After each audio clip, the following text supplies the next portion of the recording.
talked about Russell Brand several times about how I said that he's a bit of a hypocrite, and I think that his bark's bigger than his bite. While he's willing to talk about many of the subjects, he's very not willing to actually take any action.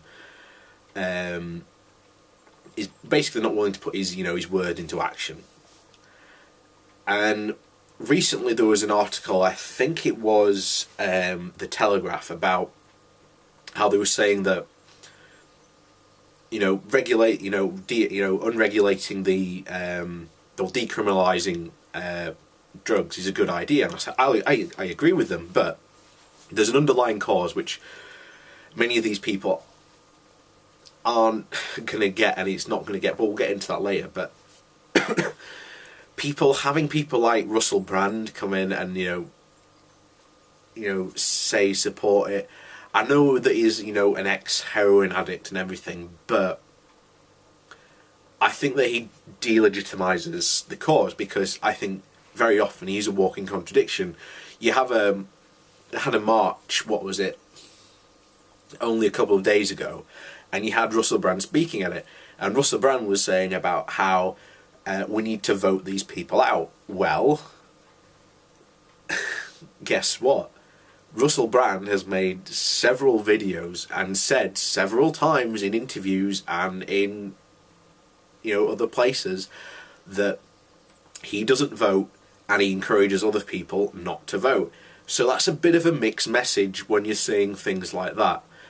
Second of all, he is a comedian, and at the end of the day there is a bit of legitimacy when it comes to a comedian said this. They might have a point to what they're saying, but at the end of the day they're a comedian, and there's justification. Well, because they're a comedian they shouldn't be taken seriously. And I want to get to one of the the underlying problems that decriminalisation won't solve, and the prime example of this is in Mexico. There you've got the drug cartels trafficking all the drugs into the US and other places. The problem is, you deregulate these drugs and make it not a crime anymore, these cartels aren't going to go away. If anything, all you're going to do is you're going to make it easier for them to make money. And as I said, at the end of the day, these people are criminal operations. And this, again, it's not going to disappear. And at the end of the day, you've still got, well, what about, the hard drugs like, heroin and things like that that are highly, highly addictive. Are we still going to, regulate these drugs? I think at the end of the day, we are, possibly, because there's the, what is it now? There's a group, I think they're called the Campaign for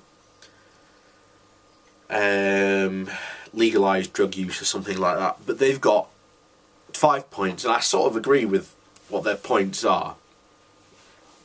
But it doesn't solve the underlying problem of, because you decriminalise drugs, the gangs, the crime that surround it is not going to disappear.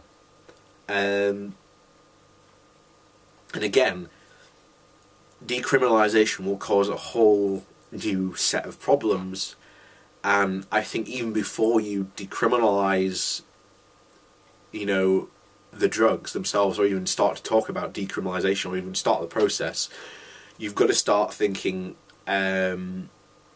long-term possibilities of what are the consequences of decriminalisation. You've now got to start preparing some of the things. So for example, I can't remember which country it is, but I think one country has classified addiction as a medical problem, and as such you can get counselling and things like that. So maybe we need to start thinking about that as well. You can't just say we want decriminalisation and then just go, then what? You've got to have solutions to the problems that decriminalisation will bring.